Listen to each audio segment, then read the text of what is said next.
Faide, Mineng Namarova en welkom bij Spangtori. Wie kent het tikspelletje Hebby nog?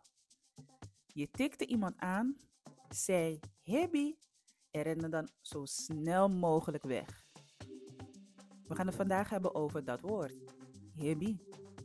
Het kan een zelfstandig naamwoord en ook een werkwoord zijn.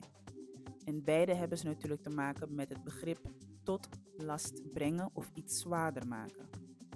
Zullen we een voorbeeld doen? San de lekwa hebi nam tapu. Dit ding is mij tot last. Je no mu hebi ya wagimoro.